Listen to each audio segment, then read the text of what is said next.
Week 1 beta for Modern Warfare 2 has concluded, and as we get close to Week 2, which will be available for Xbox and PC, I want to give you my first impressions on this game.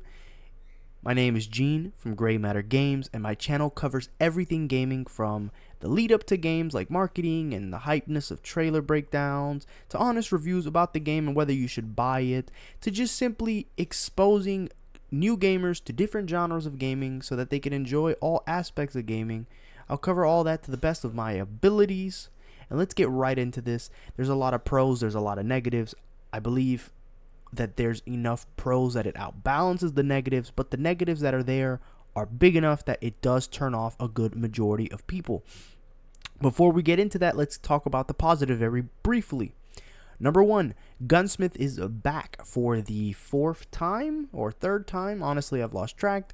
Modern Warfare 2019 introduced a whole new way of customizing guns with Gunsmith, where we're able to basically dissect our guns into many aspects. And every attachment had a very big impact in how you played and how the guns operated through Modern Warfare all the way through Warzone.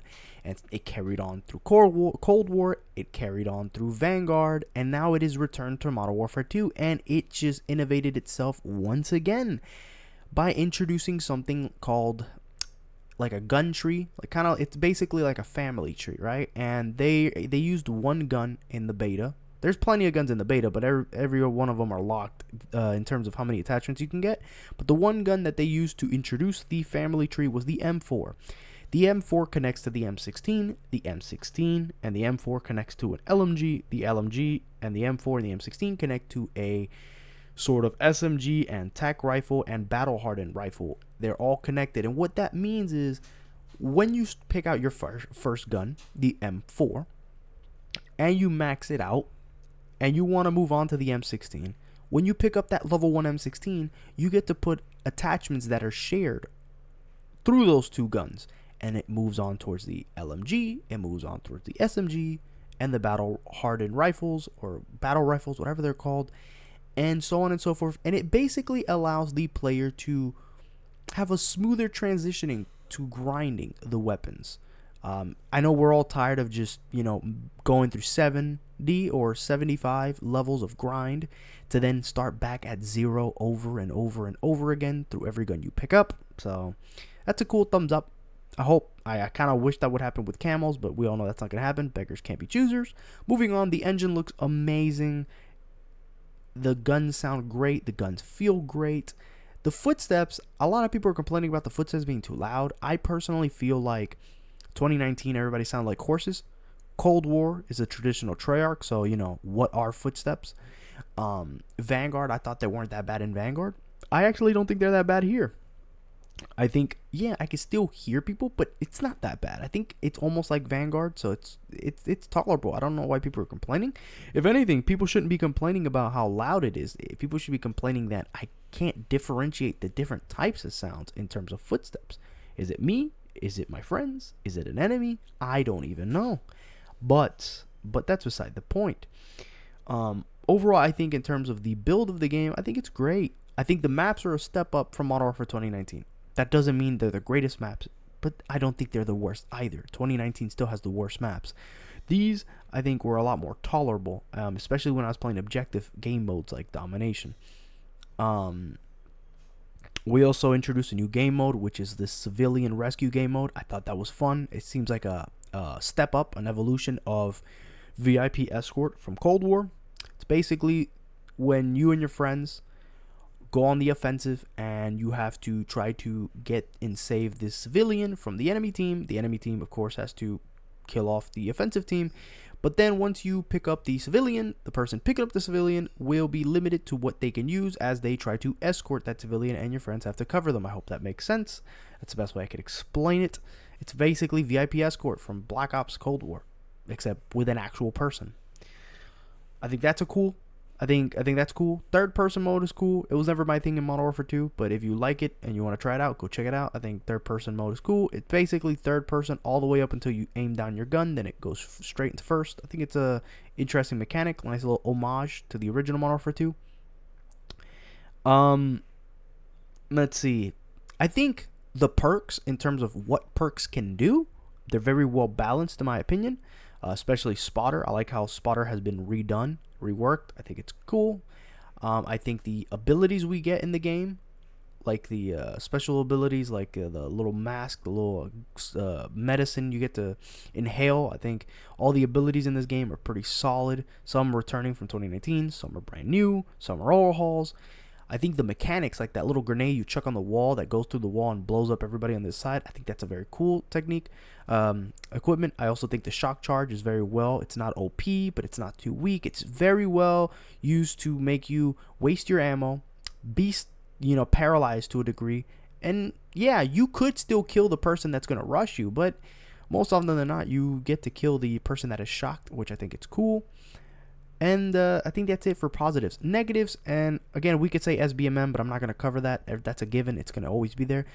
The negatives that are ruining this game, again, first impressions, is the fact that you're penalizing rushers and you're kind of promoting camping. Now, I get it. This game is trying to, cater to a new audience, and I believe that I understand that and I respect that. All I'm simply saying is you don't have to overhaul the whole mechanic for this game. You don't have to go crazy and try to cater to rushers again and all that stuff. What I'm saying is this game could be fixed easy. Dead Silence needs to be back to being a perk. That's number one. Dead Silence, it could stay as a field upgrade, but make it worth it. But most importantly, we all want it as a perk. Because Dead Silence, it's not going to make us run faster. Dead Silence isn't going to make us run around like Speedy Gonzalez and do a bunch of slide cancels and stuff, because slide canceling isn't in this game. But what it does do is that it enables us rushers to feel confident enough to be reckless with our movements and have more guts to proceed and attack.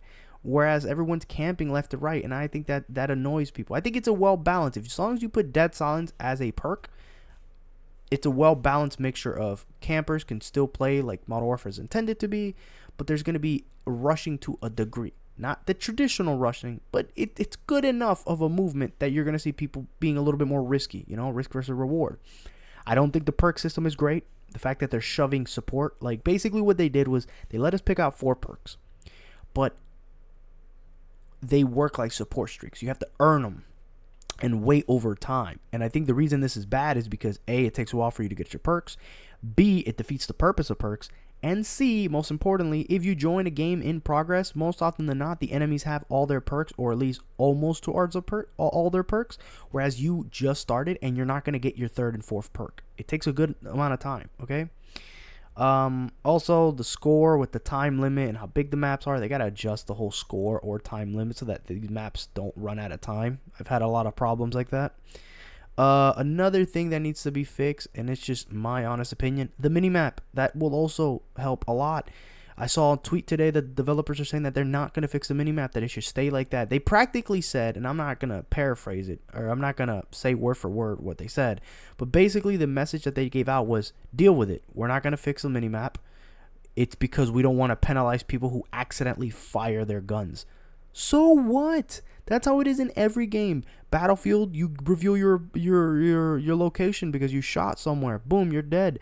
In a fighting game, you messed up and you timed the punch wrong, and boom, someone disrupted you, put you in a combo. Boom, you're dead. Every game takes skills. Every game you don't pick up and master. I don't like having people hold my hands. I think it's terrible. I think that's the biggest problem with this game. They're forcing you to kind of be easy with the babies, and it's just annoying. It really is.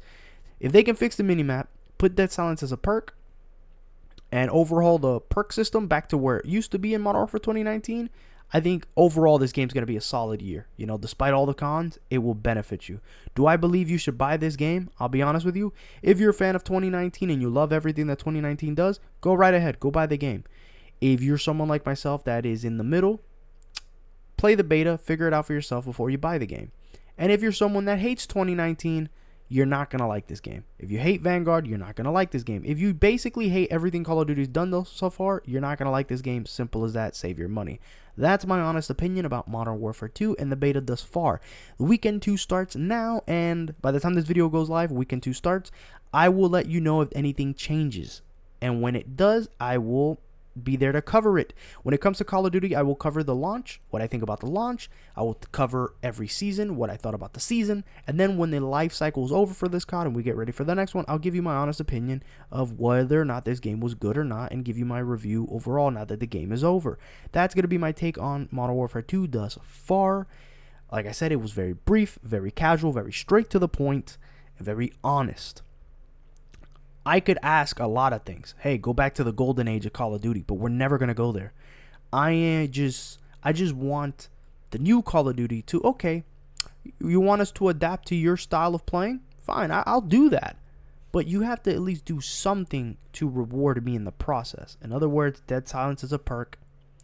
Fix the perk system. Like, take that whole support streak shit out the way and put the mini-map to work, man. That's it. If you can give me all those three, I guarantee you so much more people are going to buy this game. So much more people are going to enjoy this game. I can guarantee you that. Doesn't mean it's the greatest COD, but it's better than where it's at right now. That's my honest opinion, and that's it.